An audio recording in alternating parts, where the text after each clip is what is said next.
So I will read each sentence and we will see what we say. Okay. Everybody ready?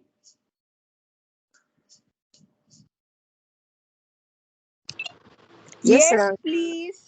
Okay. Okay. So I start. The very physical consciousness in man, the Annamaya Purusha, can, without this supreme ascent and integral descent, yet and enter into the self of Satchidananda. It can do it either by a reflection of the soul in physical nature, its bliss, power, and infinity, secret but still present here, or by losing its separate sense of substance and existence in the self, within or without it. Now, this is a very interesting thing. We'll look exactly to what he's saying. 1, 2, 3, 4, 5, 6, 7 lines and one sentence. So, no, 2 sentences, sorry. So, the very physical consciousness in man, Annamaya Purusha. So, let's understand this first of all. Man is usually, his consciousness is right from the highest to the lowest. We don't know it, but part of our consciousness is we are the divine essentially. So we are at the highest level, but that part of us which is highest level, we are ignorant of it. But it is, we are there at the highest level. In fact, we are there at all the levels. So when we are there at all the levels, at the highest level, we are the Satchidananda. Then when you come down, you are the same, but you have made yourself a little less knowledgeable, less Anandamaya, less Sat, okay? Then, so there are 7 planes of consciousness, and in all the planes you are there. That's what Sridhar is saying. I am explaining, and so we can be at the lowest level. Our consciousness can be Annamaya Purusha. What is the Annamaya Purusha? The physical consciousness. The consciousness that is dealing with the physical things in the physical world. Okay, so this is number 1. Then we can also go slightly higher, and our vital being, Pranamaya Purusha, the consciousness is slightly more awakened. This is true of the individual as well as the universal. There is a universal consciousness also, which is parallel to the individual consciousness. Then we can become also the Manomaya Purusha. So what does that mean? It means that in the mind, we can become conscious of the divine. And in the spiritual planes of consciousness, again, we can become conscious in the spiritual planes, but not in the physical world. So when Srimli is saying that the very physical consciousness in man, the Annamaya Purusha, can, without the supreme ascent and integral descent, yet reflect and enter into the self of Satchidananda, what he means that even while I am fully awakened in the physical world, okay, I am in my normal consciousness, I can get a touch of the Satchidananda. I am fully aware, I am walking in the road, suddenly I get a touch of Satchidananda in the physical world. That's what it's meaning. Okay? But of course, it cannot be permanent. It's not easy. Permanency comes only at a very, very low stage. So even at your Annamaya Purusha level, you can get a touch of the divine. Can, without the supreme ascent and integral descent, yet reflect and enter. Not about reflect. The full knowledge of the divine is not there. But you get a small, it could be light, it could be good morning, Shilpa. Good morning, Rangada. Okay. So we are in the chapter Gnosis and Ananda. Okay. And get the text. We are reading now. So this is what he's saying, that even when you are in the physical world, if your psychic being or your development in past lives is sufficiently good, even at the physical level, you can get a touch of the divine. This is how it starts normally. There are many people who get a touch and then their life changes completely. It becomes a U-turn. From the physical world, you start looking for different things. Okay? So this is what he's saying. You can get a touch of the divine. Reflection. Not the real thing, but the reflection. There's a difference between the reality and the reflection in the mirror. Okay. So it's a diminished form, but you can get a reflection of that. Even the reflection of the divine is something fantastic. Now he's saying it can do it what? Get a touch of the Supreme, either by reflection of the soul in physical nature. Physical nature, huh? That means your ordinary life, ordinary consciousness. Its bliss, power, and infinity, secret, but still present here. So your soul suddenly opens out to, it can open out to bliss. You can get a touch of Ananda. Okay. Nirada wanted Ananda all the time to Swami is going on saying, I have no Ananda, I have no experience of Ananda. Swami gave him the experience of Ananda once. He told us that he had once, but he never described the thing. I should have asked him more for description. But at that time, I was pretty dumb and not at all developed, so I could not ask him. But if I had now, I would have asked him. But he's not there anymore, unfortunately. So anyway, so you can get a touch of bliss, but you can get also a touch of power. And all these things are present in the physical world, but they are hidden. But if you, the individual, are ready for it, then you can get a touch of that. That's what he's saying. Okay. Apparently, without any spiritual development, you can get a touch. Why? Because in the past lives, your development has been there in the soul, and when you are born this time, you are trapped in the physical body, and you feel that you are living an ordinary life. But somewhere there is a possibility, and that possibility can suddenly flourish and become a reality. That's what Swami is saying. It can do it either by a reflection of the soul in physical nature and its aspect of bliss, power, and these are, and infinity also. You may feel certainly an infinite secret, but still present here in the physical world, or by losing its separate sense of substance and existence in the self, within or without it. So it's possible also to lose the separate sense of substance. In other words, the first condition is, even while you are in your body, you may be walking, you may be eating, but suddenly you get a touch of the divine in your physical consciousness. You may feel it even in the, if it is power and Ananda, you will feel it in the body even. But it can also be without the body. That's what Swami is saying. Losing its separate sense of substance and existence in the self. Your consciousness may go out, but it's a waking consciousness. You are aware of the physical world. This is what Swami is saying. Both are possible, in the body and outside the body. The result is a glorified sleep of the physical mind, in which the physical being forgets itself in a kind of conscious nirvana, or else moves about like a thing inert in the hands of nature, jadavat, like a leaf in the wind, or otherwise a state of pure, happy and free irresponsibility of action, or balavat, a divine childhood. So what is this phenomena of jadavat and balavat? Okay, we'll discuss that a little bit, very interesting. In our normal consciousness, we are ego bound. Is the ego necessary? Yes. You will see very often that those who are highly developed in the physical world, great intelligence or great sensitivity in the vital, okay, great sensitivity, you are developed. Then you have normally the ego is quite prominent, but that prominent ego may be sattvic or it may be vital. Okay, there are many people who are quite vital.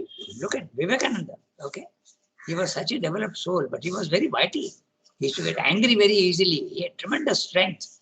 Okay, so that can happen. So the ego is absolutely essential in the physical world. If the ego is the one that centralizes you and makes you realize that you are an individual. If the ego is not there, you will be, as he's saying, like a leaf in the wind. You will have no personality. You will not be able to stand on your own ground. You will be moved about. Anybody comes and tells you, let us do this, you will do that without thinking. Okay, you are being blown about like a leaf in the wind. So the ego is very necessary. Now he is saying that when you go from the physical consciousness to the spiritual consciousness, okay, in the spiritual consciousness, the ego disappears. So you are not centralized anymore. You feel yourself to be everywhere. And this sense of everywhere can be positive or it can be negative. Negative is what he is talking about, Jadavat and Balavat. But it can be positive in this sense that you are fully conscious of your personality and you know that you are not located in one place in the universe. You are everywhere. You are fully conscious of your individuality and you are conscious also of your identity with everything in the physical world. Okay, this is the cosmic consciousness. So either you can have a cosmic consciousness or you can lose your ego without the true individuality coming into the picture. So this, then what happens is you become Jadavat. There is no governance. The true individual, if he does not take over the functions of the ego, which is there in the physical world, you become like a leaf in the wind. So then 4 things can happen. Jadavat, I'll give you an example. Balavat, or you can be Pishachavat and Unmattavat. Okay, you can behave like a madman, or you can behave like a gaul. Okay, we have had very interesting examples of all these cases in the ashram. Okay, so I'll just tell you. So let's see first Jadavat. Okay, now Jadavat means you don't do anything on your own. You are inert like a stone. But if somebody comes and tells you, gives you food, you eat. But you won't make any initiation. There is no initiation of action. So if someone comes and gives you food, you will eat. If no one gives you, you won't. Okay? And if someone gives you a drink of water, you will drink. If they give you even a bottle of alcohol, you will drink it. This is the Jadavat phenomena. Someone, there is a, this is what is, without any discrimination, whatever comes to you, you accept. You are Jadavat, like a stone. You are not reacting by yourself. Whatever comes to you, you are accepting peacefully. I'll give you an example and you can check this on the internet. Okay? It is somebody in Tamil Nadu who was like that. He died in 1980s. Okay? This Jadavat phenomena is exactly that. His name was Pundu Swami. P-O-O-N-D-U. Pundu Swami. You can check on the internet. It's a very interesting phenomena. Okay? He was actually, once he was sitting on the river bank and there was a flash flood. And the flash flood came and along with that a lot of sand also comes in the river. Suddenly it comes like a tsunami. And he was buried. Okay? He was buried, but he didn't react because he was in the higher consciousness without the true individuality, but with loss of ego. So he was like a Jadav. So he got covered entirely. Then when some people came and they saw that there is a slight movement in the sand and there is one piece of hair which is sticking out. Okay. All this is there in the internet about this Pundu Swami. I found it very interesting, so I checked. And they started removing the sand and they found that this man is there buried, but he was alive. Okay. So they took him out and then they washed him and they started feeding him and all that and he was eating. So he is that type. If you give him a bath, he will have a bath. If you don't do anything, he will remain. If you give him a cup of tea, he will drink the tea. If you give him food, he will eat. If you give him even a bidi, he will drink, smoke the bidi. But do nothing by himself. This was this form. But then how do we know that he was in a higher consciousness? Because he made many predictions. And he used to also talk in images, which many people did not understand. Okay. If you are really interested in this, you can check on the internet. Pundu Swami, okay, the saint of Tamil Nadu. You can do that very recently. He died in 1980s sometime. There are pictures and photographs also of him. Okay, so this is the Jadavat. But it's an interesting example. This can happen. But you can also behave like a Balavat, like a little baby. Irresponsible, okay? He's saying, he's using very interesting words for Jadavat. A leaf in the wind, or otherwise a state of pure, happy and free irresponsibility of action. You are taking no action yourself, okay? No responsibilities at all. I have to do this, I have to do that. No, nothing. I don't have to do anything. So, irresponsibility of action. Then, Balavat is the next one. Balavat is you behave like a little child. We also had an interesting case in the ashram, which after I read this text, I could identify the man. His name was Suren. He was a Bengali, tall, dark, thin, and he used to behave in a very strange way, like a little baby. He used to always go to the dining hall. Dining hall closes at 12:30. Okay? And this fellow used to go at the last 3-4 minutes, rushing and asking everybody, what is the time, what is the time? Okay. But, and he used to, mother was very, very solicitous to him. She would treat him with great kindness. And he used to make all sorts of most trivial complaints to mother. Mother, my tap is not working. I'm just giving you an example. Okay, my tap is not working. My window is not closing properly. All this sort of nonsense. Okay, Balavat, very, very childish. But when he died, all his experiences came out in the magazine called Tamil Advent. It was Vaikare, and it came out in English. And I read those, and he was at a very high level of consciousness. He himself says that. And I know because he told some of a very good friend of mine, okay, Yasmin knows, he had told John, okay, he had told John that about his experiences he had said. So I know that I could identify the man. Okay? And he had very such experiences as I told you in the those sonnets, the divine sight and the divine hearing, all these experiences he had. He had these experiences. So when he died, he passed away, these things came out in the Tamil Advent. So that's Balavat. You behave like a little child. Okay? But there is also Unmattavat. You will behave like a little madman. And that madness can express itself in many ways. In the ashram, we had an interesting case. You lose your reason and all. And it was a Punjabi lady, and her name was Swaraj Ben. Okay. And she used to every day go and sit on the staircase near the Samadhi and go on muttering to herself. So when you mutter to yourself, you're not in a normal consciousness. No? But she used to always go and sit in a Samadhi. Now, if you are not normal consciousness, you won't do that. You'll sit at home or roam about in the roads. Okay. So this was a case of Unmattavat, but very mild Unmattavat. Unmattavat means mad, but very mild madness. Okay. So that is one case. Then we had another case of also Pishachavat. Pishachavat is you are moving about aimlessly like a ghoul. This also, there was a very interesting case recently. Okay, I think it was in the 90s or even maybe a little later even. I can't remember the dates. But she used to roam about in the road in where I live, in the opposite the Golconda and my place. She used to move about there, but she always had a picture of mother, and she used to go on looking at that picture of mother like that. That was the indication that she had quite a high level of consciousness. But she came from a very well-to-do family.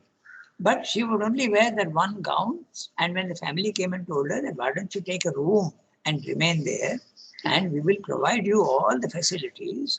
You will have a bathroom, you can take a bath, you can eat properly. She would say, no, I don't want. And she would, sometimes she would sit on the footsteps of my door. And when I used to come to go into my room, she used to pull out her tongue as though she's very sorry that she's obstructing me. She was fully conscious. But sometimes she used to behave in a very odd manner. So she never wanted a house, and even her food, she would go to a restaurant which is now closed opposite the Golconda. It is called a Jubilee. Okay, and she used to eat there. And the family had come and told the Jubilee people then whenever she wants food, you give her. Monthly we'll come and settle your bill. Okay. So this is how she was living. And sometimes in the middle of the road at night, she used to sleep in the middle of the road. So that is the Pishachavat. So this is what can happen.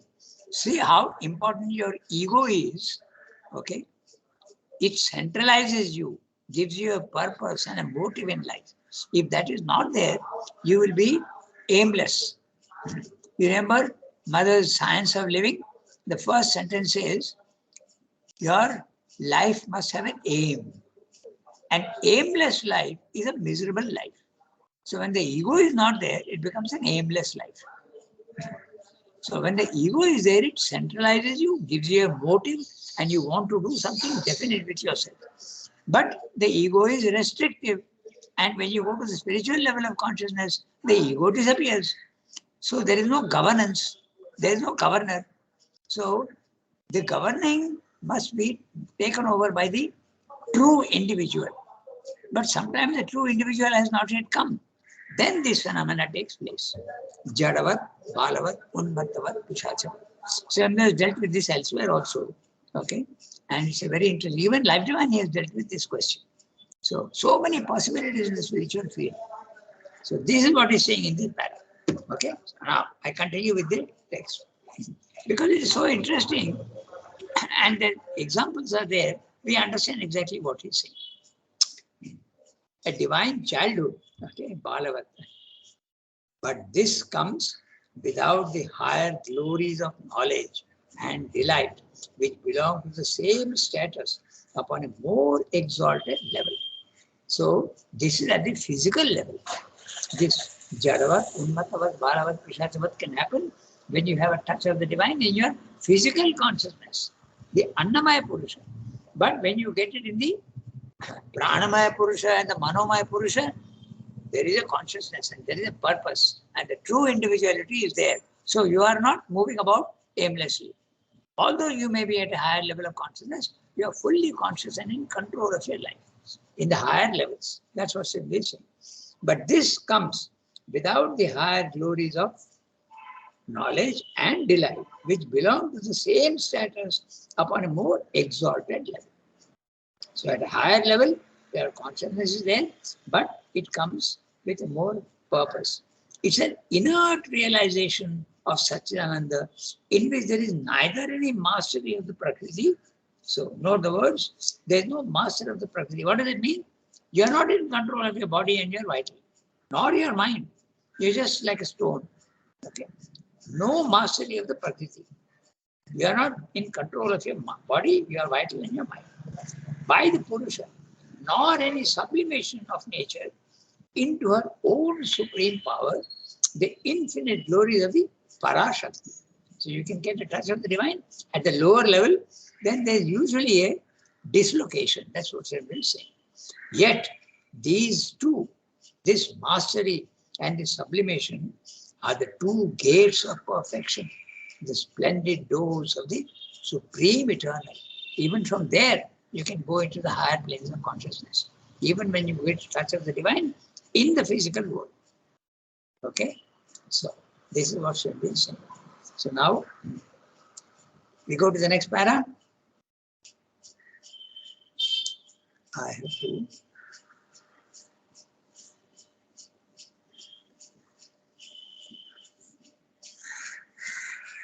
We go to page 500.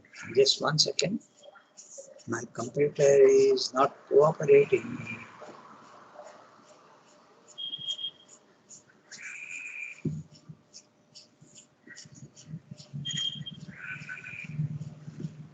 One second. Yeah.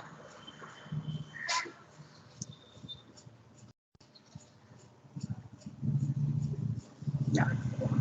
So, now Shyamda has discussed the Annamaya Purusha. Now, what about the Pranamaya Purusha? Shyamda is going to describe that. So, shall we read? One of you has to read. Okay. Yes. Archana Devi, you can read. The light Yeah, that's right. consciousness Pranamaya Purusha can in the same way directly reflect and enter into the self of Sachidanand by a large and splendid and blissful reflection of the soul in universal life, or by losing its separate sense of life and existence in the vast self within or without. The result is either a profound state of sheer self oblivion or else an action driven irresponsibly by the life nature, an exalted enthusiasm of self abandonment to the great world energy in its vitalistic dance. The outer being lives in a God possessed frenzy, careless of itself and the world, unmattavat, unmattavat, unmattavat, or with an entire disregard whether of the conventions and proprieties of fitting human action or of the harmony and rhythms of a greater truth. It acts as the unbound vital being, Pisachavat, the divine maniac, or else the divine demoniac. Here too, there is no mastery or supreme sublimation of nature. There is only a joyful state possession by the self within us and an unregulated dynamic position by the physical and the vital nature without. Yeah. So in this para, he is telling you what happens when you experience the divine in the vital. Okay, this is what he's saying. In the physical, you have the two phenomena of Jadavat and Balavat. But here, when you experience the divine in the vital consciousness, then this can happen. Pranamaya Purusha. It can happen. You have the phenomena Pishachavat and Unmattavat. Okay. So we read each sentence carefully. The life soul. So the life is your vital, but not the vital of your normal body mind life. No, it is the life soul. There is an inner life, Pranamaya Purusha. Pranamaya Purusha, that's what the life soul is. There is a divine element of your vitality, and that is deep in the intra-conscious, and that is the life soul. And life consciousness, the normal consciousness of man, the vital consciousness in man. There is a physical consciousness, there is a vital consciousness, and there is a mental consciousness in the outer nature.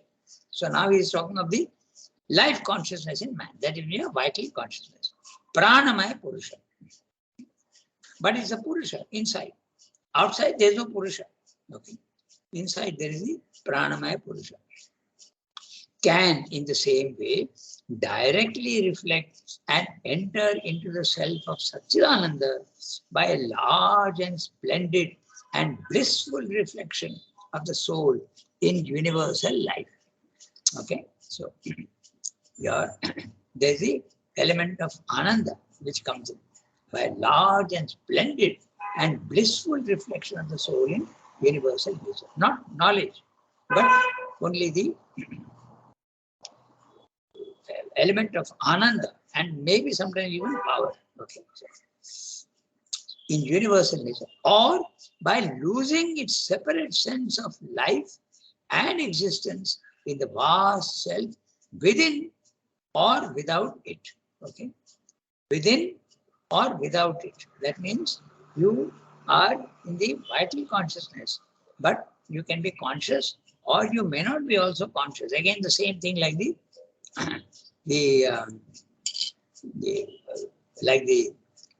physical consciousness, same thing. The result is either a profound state of sheer self-oblivion, you forget yourself altogether, or else an action driven irresponsibly by the life nature. Okay? That means you start behaving in a very, very irresponsible manner. It could be negative or positive, but you behave in an irresponsible manner. An exalted enthusiasm of self-abandonment. There is absolutely no control. You have let yourself go. Okay? And whatever happens, you are just accepting quietly. Self-abandonment. To what? To the great world energy. That means that nature will be driving you. You are like a leaf and nature is driving you. To the great world energy is the nature. In its vitalistic dance, that's an interesting phrase he's using. Nature is a vitalistic dance. And that is pictured in our iconography by Shiva's dance. Okay? So that is the nature is going on creating and enjoying, That is nature. So, abandonment, self-abandonment.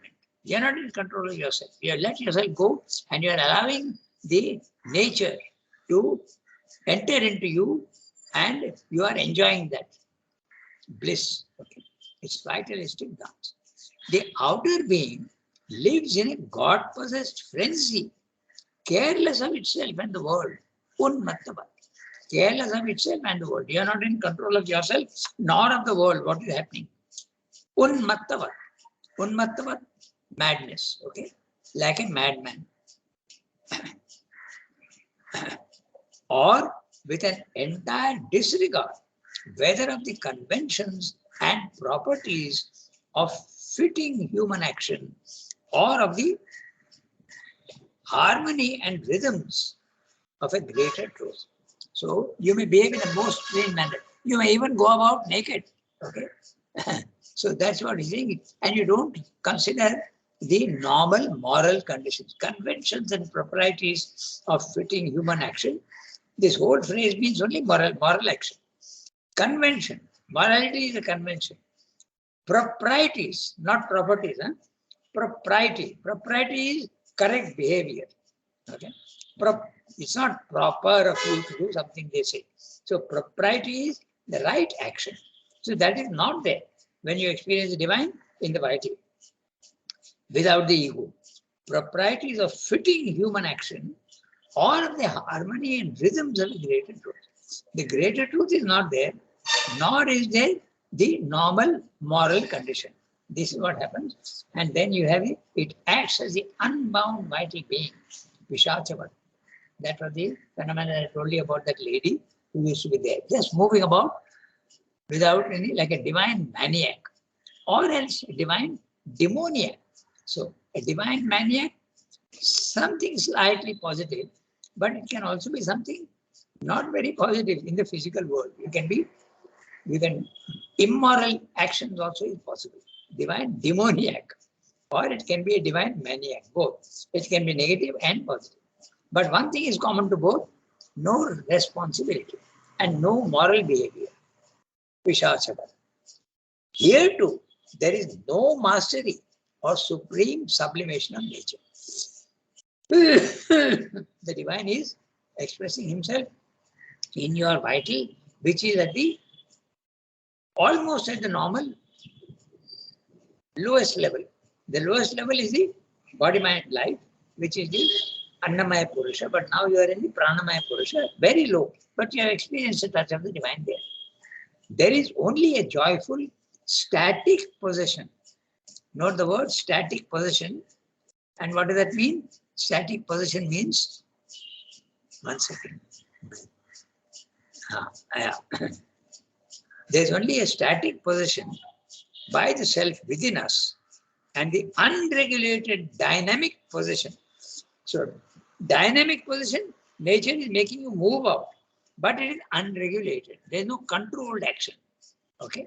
Nature is doing whatever it wants with you by the physical and the vital nature without us. Okay? And the vital nature without us. Without us means without the vital nature is making you move about, okay, without your own consciousness. That's what he's saying. Then we come to the next one, the Manomaya Purusha. What is the time? 25. We have got 10 minutes. So he is describing to you what happens when you get a touch of the divine in the physical consciousness, then in the vital consciousness. Now he is coming to the in the mind. If you realize the divine in the mind, Manomaya Purusha. Okay. Because you are everything, right from the highest level to the lowest level. You can have a touch of all these things at any of these levels. Okay. So, Archana Di read. So now, I think, Yasmin, if you are there, you can read this one. The mind, soul, and mind consciousness. Yes, please. Go ahead. The mind, soul, and mind consciousness.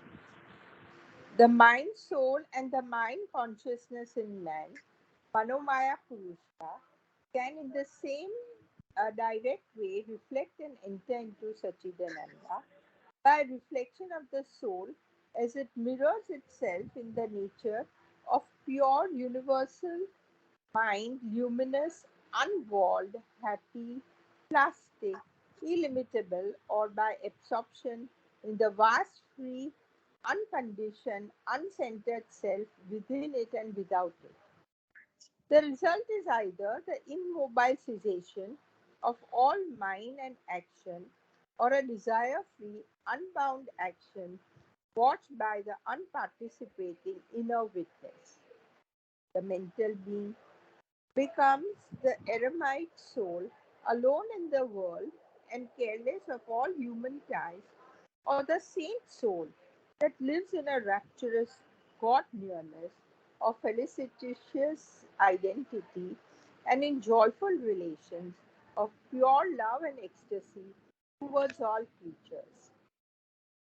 The mental being may even realize the self in all three planes together.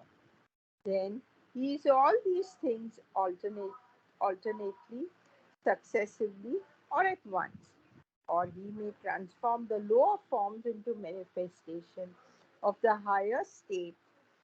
He may draw upward the childlikeness or the inert irresponsibility of the free physical mind, or the free vital mind's divine madness and carelessness of all rules, proprieties, harmonies, and color, or disguise with them the ecstasy of the saint or the solitary liberty of the wandering eremite. Here again, there is no mastery, no sublimation of the nature by the soul in the world, but a double possession by the freedom and delight of the mental, spiritual, infinite, within and without, by the happy, natural, and unregulated play of the mind nature.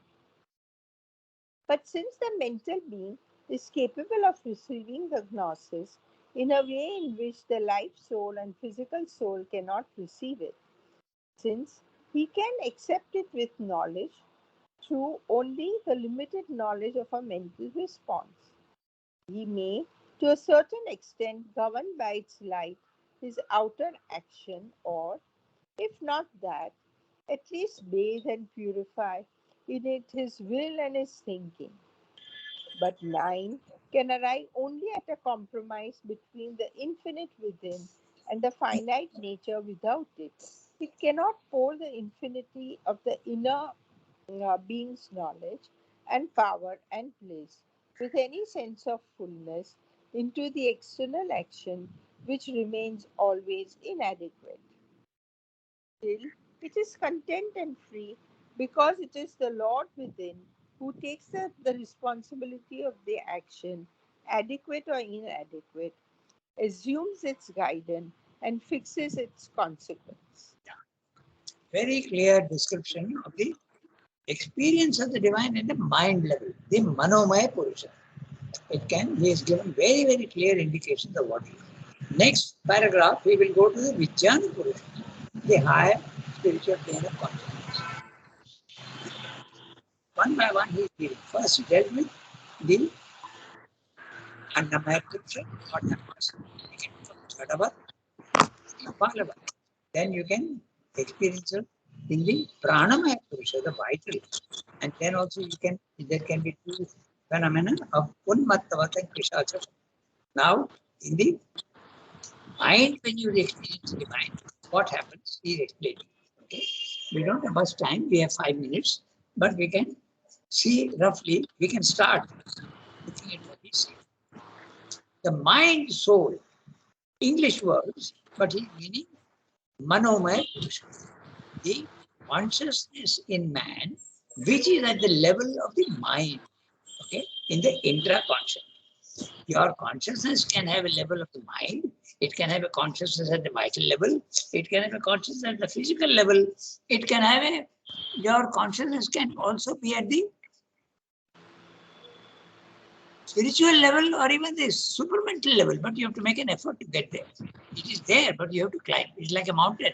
The mountain top is accessible to you with effort, but it is available to you.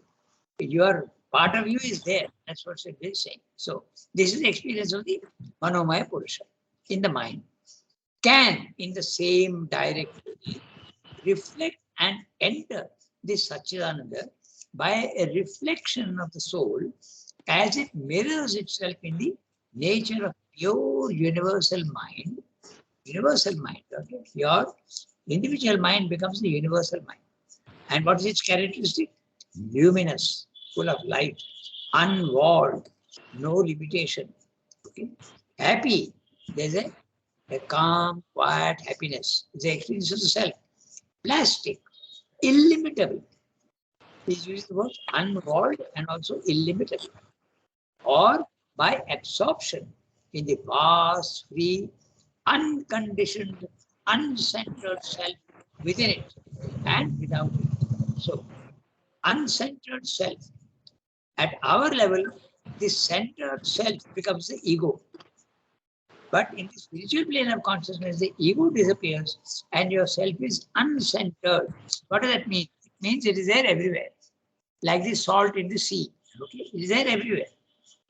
But you can have the experience of the uncentered self with a personality, with the individuality, or without the individuality. Both are possible. Okay, that's what said this uncentered self. So very clear what is meaning. Uncentered, centered self is at the lower level, it is the ego. At the higher level, centered self is you are fully conscious of your individuality. But you may also be everywhere, okay, within it and without it. Within it and without it, in the within, inside, or even in the outside world. The result is either an immobile cessation of all mind and action. This is clearly the experience of the self. Immobile cessation, no action at all, static condition of all mind and action. You're not even acting, your consciousness is not acting. There is no initiation of action. At our level, we say, oh, I have to do this, oh, I have to do that. But in that consciousness of the self, there is no I have to do and I don't have to do nothing. You're just watching here calmly and without any initiation of action. Mind and action of a desire-free, unbound action. There you are. Okay? So you are completely desire-free and unbound. Okay? You are not bound by the body-mind life action. Watched by an unparticipating inner witness. The self is not participating in the body-mind life. It is seeing, it is watching the body-mind life do things by itself. Or rather, nature is making the body-mind life move and you are only watching. This is the experience of the self, Brahman consciousness. The mental being becomes the eremite soul. Two things can happen.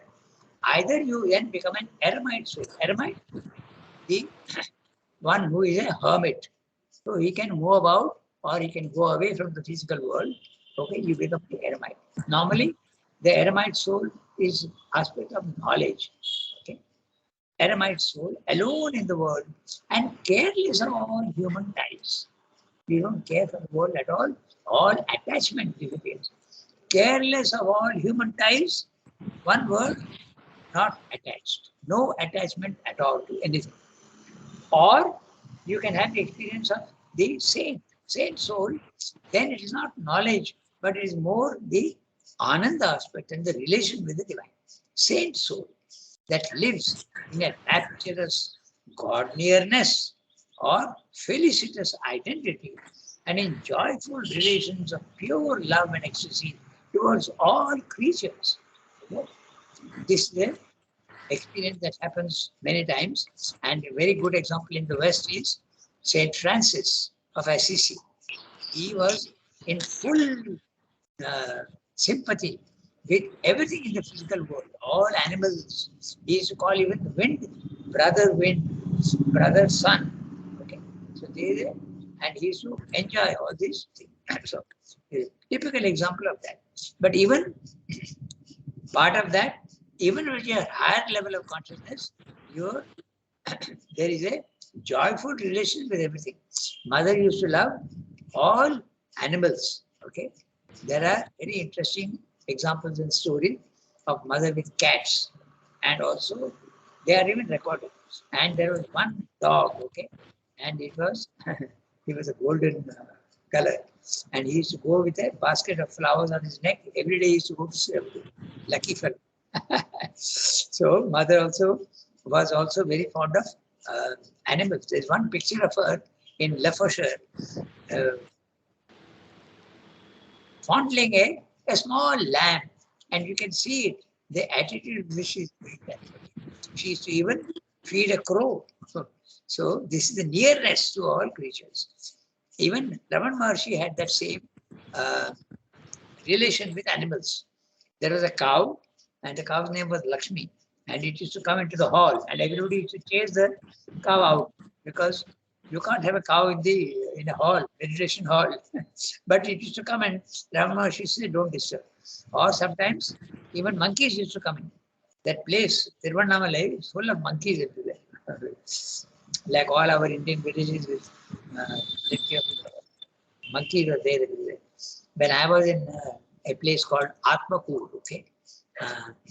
No, sorry, it is Pettagonda, where not I was where I was born, but where I used to live for a short while. There were monkeys everywhere. So this monkey used to come and get fed with by Raman Maharshi. So you get a complete relation with every living creature, even not only a living creature, but even the sun and the moon and even the wind. Everything is divine. Joyful relations of pure love and ecstasy towards all creatures. So, oh, we have gone 3-4 minutes. So now Srimad is saying that in the Manomaya Purusha, part of the Pranamaya Purusha and the